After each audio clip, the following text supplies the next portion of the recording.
So if you're a female, you kind of over the thug thing, if that ever existed. Come on now. Come on. You know, I'm saying, like, okay, that didn't work out for you, girl. Right. So I'm going to move on. And I think the guys that I dated that were around that 35-ish age, they were really like trying to stop being the playboys, like stop lying and cheating and all of that. So people were like really trying to get serious.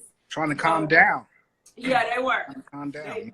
The people that I've experienced, so they're thinking about stuff like this. And once you're single for a while, you're like, okay, what's going on? Right, right. Everybody married?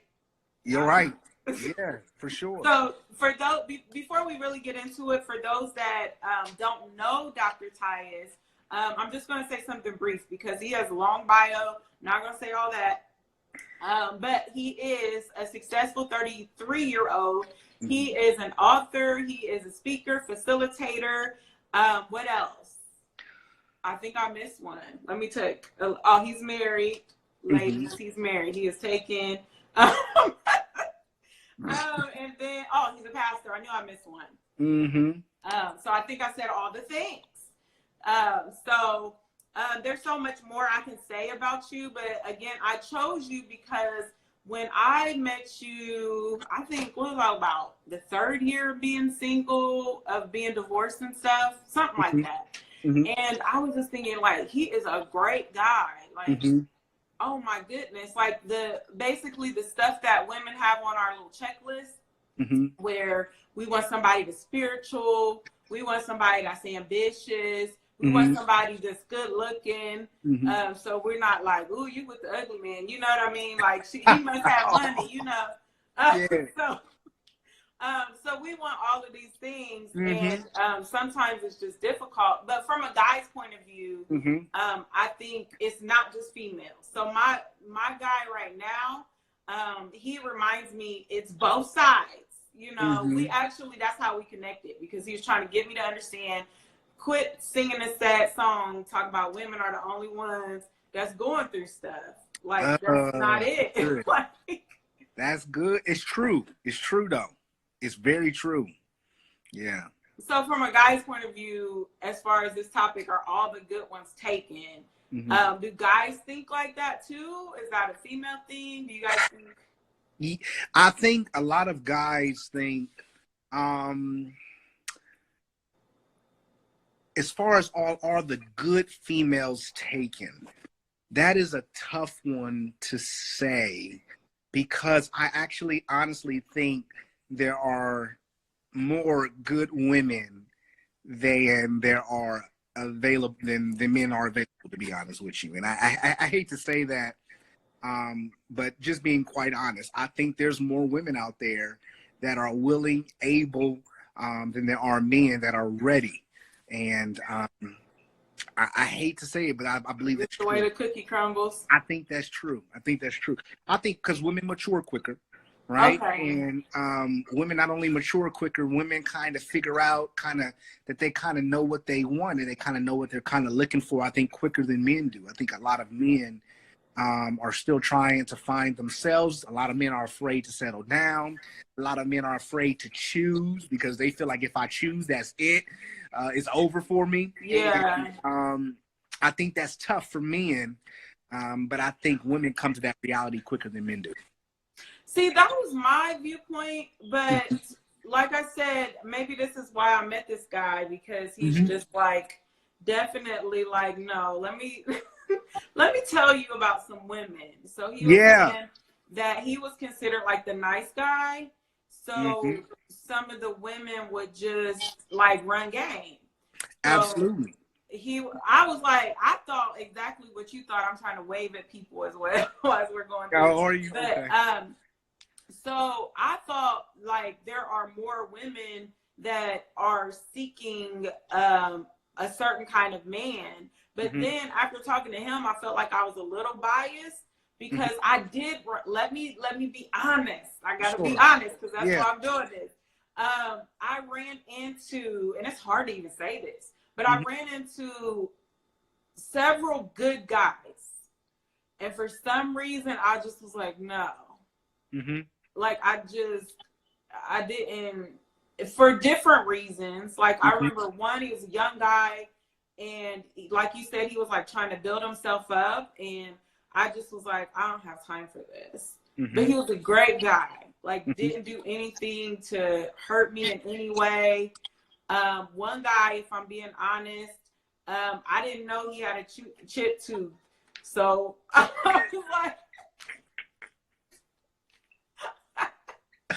Oh, okay, okay, and I okay. was like, well, you know, like, I don't know. Like, that was terrible. Oh, you I'm need trying to prayer. You think, need prayer. geez, like, it's so superficial. And then it was Yeah. like, I know there was like another guy that I feel like there's somebody that I'm missing, but there's like two people in mind that I'm thinking of right now that were like, no, there was this other guy. Mm-hmm. And he reminded me of my second son. So when I looked at him, oh man, I guess there are more. They're like good guys, and I was just like, so yeah. What I had to be was honest. the problem with having a good guy? See, some of the problems is a lot of women feel some type of way about having a good guy because for some reason, a lot of women want thugs or want men that are not sensitive men. They say they want a sensitive man, and Mm-hmm. then once they get a sensitive man, they kind of start to hate what they asked for, you know. And then they That's like, true. hey, you know, I mean, I wanted you to be sensitive, but not this sensitive. You know what I'm saying? Like, Yeah. and you kind of got to find your balance. And I mean, what you want, what you Yeah. want. You know what I mean? So That it's that was tough. tough. That was a tough and a harsh reality that I had to accept. Because it Mm-hmm. was like, okay, now you're rejecting people. So you're complaining and praying about with God and about a good guy. And Mm-hmm. I didn't have any problems with people taking me out and treating me right as far Mm-hmm. as that. But I was like, I went through a period I was dealing with people that were not treating me as well for longer periods of time than people that were treating me really well and Yeah. did want the only. It was the littlest thing. One guy, I wouldn't even meet with him because his voice sounded like my friend's son's voice, and I was just like, I can't. So, Mm. I mean, it was just little petty stuff, and I Yeah. was like, oh my goodness, like this is ridiculousness. Yeah. Yeah. That is interesting for sure. Yeah. Go ahead and wave. Go ahead and wave. That's my cousin. That's Okay, Pastor Shawana. She is in Cleveland. Yeah, she's about okay. to. Yeah. So see, I don't get on IG very often, so this is Mm-hmm. like a new thing for me, getting on. But okay, back to you being a good guy. Okay, Okay. Mm-hmm. because you got to have a little bit. I don't know. It's like you got to have a little bit of swag and stuff too. Sure. So it's just all of these things that women being picky, they're not really realizing that the good ones may be right before them, and they're just Mm-hmm. looking over these guys, you know. Mm-hmm. And these are guys that may be trying to pursue these women too and try to treat them right. Mm-hmm. And they're just like, yeah, I'm just not your Yeah. hair, you know, Yeah. just little stupid stuff. Right. So what I had to understand about me, I had to really understand who I was Mm-hmm. before I feel like something really stuck. And it Mm-hmm. took a really long time.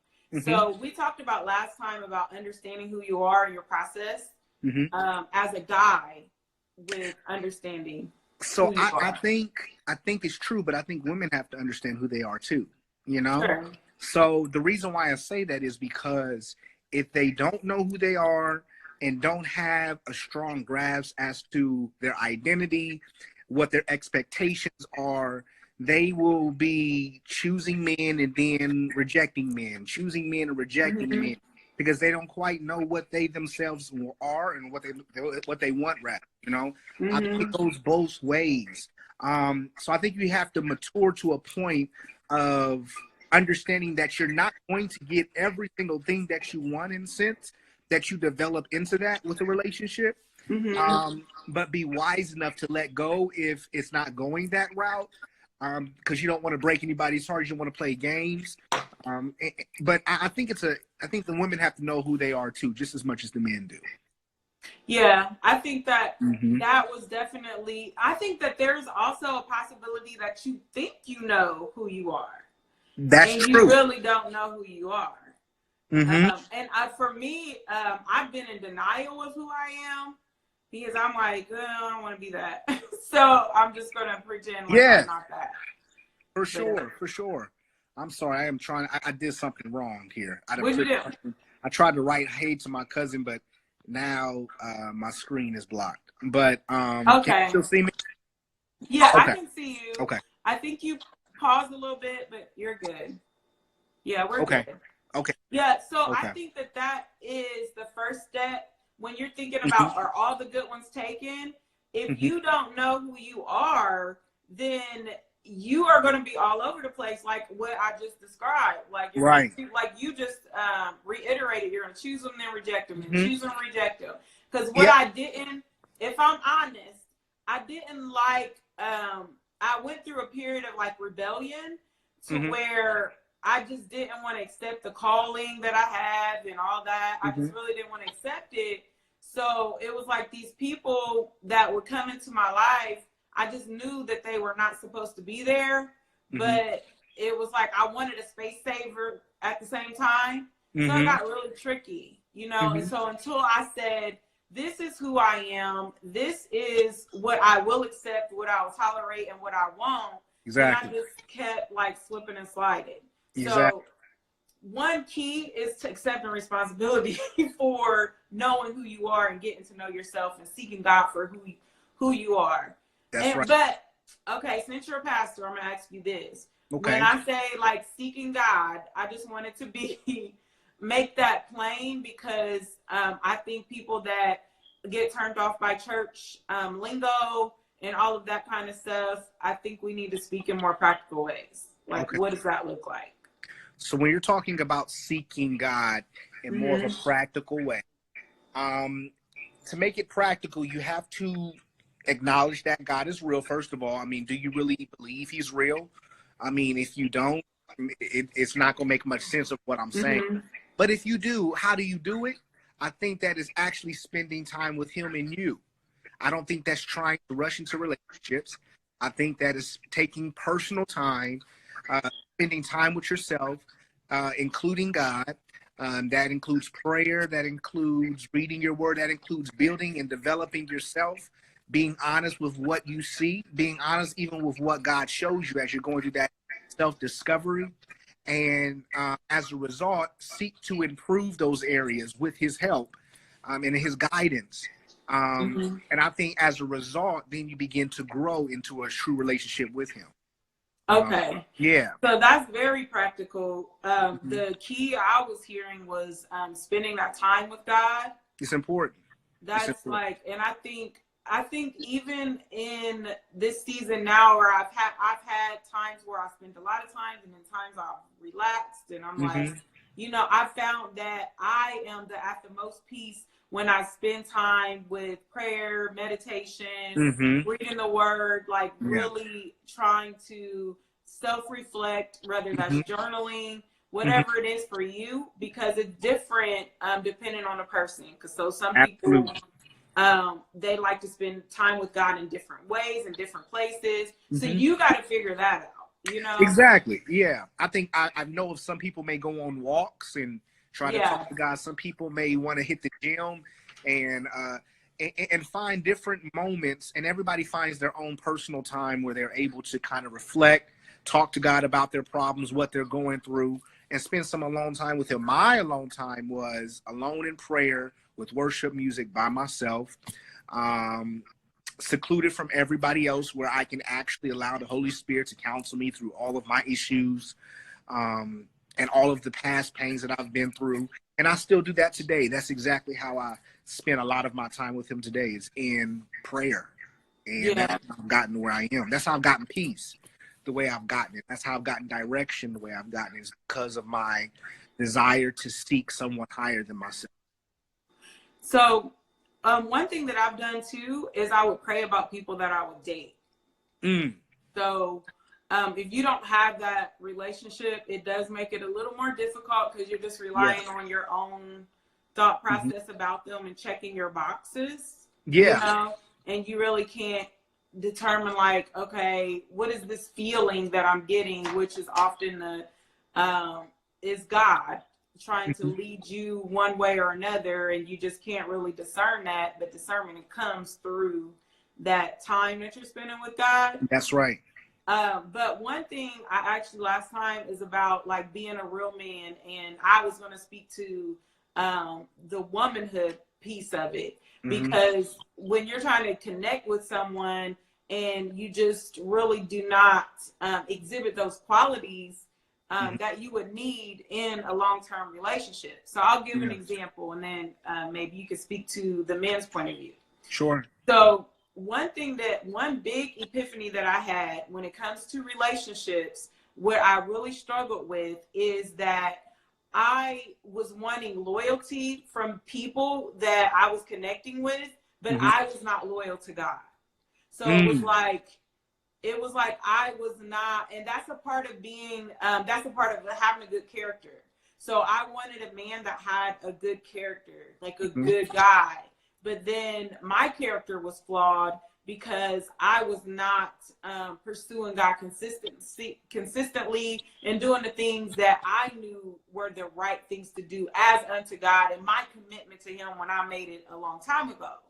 So it was kind of like I was hypocritical, like nobody really knew, but it was like, you know, I would talk to my friends about how these guys were treating me, but then it's like, well, look at you and your relationship with God. Exactly, yo, exactly. That's not what real women do. So if you said that if you said you're gonna live this way, then do that. If you're not, then don't complain. You know what I mean? So I had to kind of make a lot of mistakes before I realized, like, I need to be a real woman before I can expect a real man. Can I interject there? That is so awesome, because I've come to realize the women and the men that submit to God are usually the ones that turn out to be the best husbands and wives. The reason is because they're not leading themselves. They're being led by somebody greater and higher than themselves. So they already are in the mode of submission, which is a key factor in marriage. Being able to submit your own emotions, your own problems, your own pride, your own ego. You're already in the practice of submitting that to God. So you've gotten the practice of bowing your head, in a sense. And so when you get into a relationship with someone else, you enter it with a spirit of servanthood. You enter with a spirit of submission. And naturally, you're already wired to do what's right because you've been practicing that line of living, in a sense. Wow. That was like, I'm like, why did it take me so long? Because people would prophesy to me and tell me, if you just would submit to God and all the blessings, and I'd be like, whatever. Yeah. You know, I just wasn't, I did not understand. I didn't get it. So you said it in a way that was so practical. And I can see it in my relationship now, where the things are just a lot easier because we're both like, we care about what God thinks. You know what I mean? My goodness, yes. Like we care a lot, so we're not gonna go too far to the left because we're like, it's not about that person. It's not so much about like, because I want to please this person so much as it's just not the right thing to do. You know what I mean? Absolutely. So, absolutely, because even in the relationship, you begin to understand that relationship is unto God too. And when you dedicate your life to God, you should be able to dedicate your relationship to God. So a lot of people are going into relationships trying to find love, and they're really looking for themselves. They're really looking for God. And the moment that they find themselves before the relationship, find a relationship with God before the relationship now is just a benefit to what you already have. You know what I mean? It's just a benefit, and you learn how to walk through a relationship properly, because at the end of the day, marriages or relationships in general is always made up of the individual at the end of the day. It's made up of the individual. So the man that's by himself and the woman by themselves, if you don't have a control over yourself, there's no way you can have control of a relationship. So It's very Yeah, because it does spin completely out of control Oh, when come you on. don't. You're just all over the place. Yeah. Um, so another thing that we talked, I guess that just leads into the next point when Hmm. it comes to basically being led by your spirit and Hmm. not by um, your feelings, I guess. You know, That brought me that is back to a point. so Yes. different. That was so hard for me. Okay. I was that was extremely hard because I'm like, I'm just feeling him, and he was like Mm, terrible. I mm, just was like, I'm such a passionate person, yeah. but I was just like, and then I would pray, and then I would get my wires crossed because I would be I like, know what you're saying. I know what you're saying. Yeah. what? This is the problem. We enter relationships. I hate to say this, but I would advise people to enter relationships with their head first before their heart. And the Okay, reason why I say that is because you need to be able to look and be able to see clearly before your heart gets invested. Because we know once our heart gets invested, everything goes out the window. mm-hmm. Everything goes That's out the true. window. Your ideas are skewed. Your point of references are skewed. Your direction is skewed. This is why the Bible says love is blind. It's supposed to be. It's supposed Oh, to be. It's supposed to be blind because it covers a multitude of different things, right? So it yeah, covers thoughts that your mate may have, and it's supposed to because you're connected to the person. But yeah. the problem is we enter that type of connection and agreement with people too early when we need to enter it with our mind, looking at it logically, looking at it clear, so we can be able to see the signs initially. Is this someplace that I need to go to round two with, or do I need to say, let's just be friends? You know? That is so tragic. The whole "let's be friends" talk. That was tough. Yeah, it hurts. It hurts, but I would rather hurt you and save you than we both end up in a ditch in a sense. Well, what if, like, I guess this is definitely not planned, but I feel like when it comes to this question, let's be honest, because I feel like when you're grown and you're good and grown, and you feel like you are so attracted to this person, Mhm. I want to know from a guy's point of view, how do you manage that? Because I just feel like when I had a guy tell me a story where he was with a woman, Yeah. and he was younger though, but he was with Hmm. a woman and their relationship was going okay. Then this other woman came along and he was more physically attracted to her. So he dropped the one that he was with and it was going all right. And Yes. then he ended up getting with the other one and married her. And in hindsight, he was like, I don't know why I did that. So, Because we're driven by our eyes more than the emotional piece of things. We are. We just are. It's not a good thing all the time. See, look at you. I know it's not a good thing, but we're driven by our eyes, at least an immature one, right? Because an okay. immature one thinks that what I see is what it is. A mature person knows that what I see is only temporary, right? Okay. So once you mature, you come into your own, you realize I need something more than just what I'm looking at. I have to have something more than what I'm just looking at. Because if anything is going to outlast the hurdles that we're going to go through, the challenges we're going to go through, I have to have somebody that is a lot more deeper, has a lot more depth than just surface things. Now, that's a young mentality. And unfortunately, a lot of men don't grow out of that. They just don't I grow was out about of to it. say, because I think that I've always been the type that I've always been spiritual, Mm-hmm. always been smart. So Mm-hmm. my focus was more on, it's not like I didn't want to look nice, but my Sure. focus was more on spirituality and like being smart, you know? Mm-hmm. And then the more like when I was in a marriage for a long time, like in Mm-hmm. my 20s. And Mm-hmm. then when I got in my 30s is when I was divorced. And that's Mm-hmm. when I realized, like, you really got to level up out here. Like, just to not necessarily be provocative, Mm-hmm. but to catch an eye, you want to definitely look at your appearance. So I just began to work on that a little more. But then I noticed it was like you can get an initial attraction a lot of Never laugh. times. Never laugh. And yeah, it doesn't. because they would think I was the most beautiful thing in the world. Mm-hmm. And then just go off to the left somewhere. Like if once they got to know me a little more, then they would treat me like I was just Sally on the block. Well, that's the thing, because what initially attracts us is usually the thing that maintains us. So I want to be attracted to somebody because of who they are, not because of how they look. So if I meet you, initially we're going to look at you and we'll say, okay, she's a beautiful woman. She's attractive. But then something has to follow.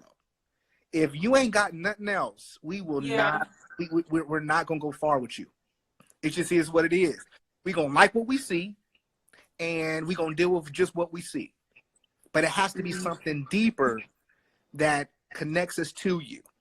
And that's just what it has to be, unless it's just going to be that.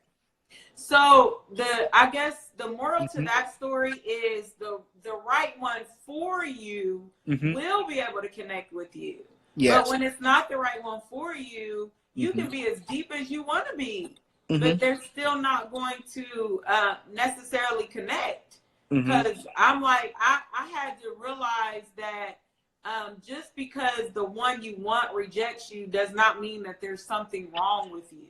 You know. Absolutely. It's hard to do that, though. It's hard to what? It's hard to understand that there's nothing wrong with you, because we all, as humans, we just take it the wrong way. We take it the wrong. We take rejection wrong. And rejection in reality is security. It is. In reality is security, because once you reject me, that means I'm really not meant for you. So it's really God being doing security for you. So we're mad at God for allowing things not to work. And we're like, why didn't it work? Man, we should be happy it didn't work, because it wasn't for us, you know? But we don't look at it that way. I always think of the wasted time as how, but it's not wasted time, but in the past, I've looked at it that way. Like and then you see all of these people marketing about don't waste my time and things like that. But here's what I say to don't waste my time is that every single pain that you've experienced, God will use it for a purpose. Always. So all that stuff I was going through, I never really was thinking at the time I was going to share it all, because it was some shenanigans, you know, especially when I said, oh, the guy, he had this ponytail. It was so funny. Because he had this ponytail with like waves. I mean, his hair was so pretty. And I remember thinking, like, I just can't. Like, his hair's prettier than mine. Like, this is not going to happen. So I never thought I would share any of the things. You know, these are like the funny moments. I never thought I would share this stuff, but I'm sharing it because I think that when I was going through it, I felt like I was alone. Yeah. You know, I feel like because I used to be married and then I wasn't anymore, then all my friends were still married. You know what I mean? Seemed like everybody was booed up, or, you know, everybody had somebody but me is how I felt. Yeah. So I'm like, I don't want anybody to feel like that, that you're not alone. All the good ones are not taken.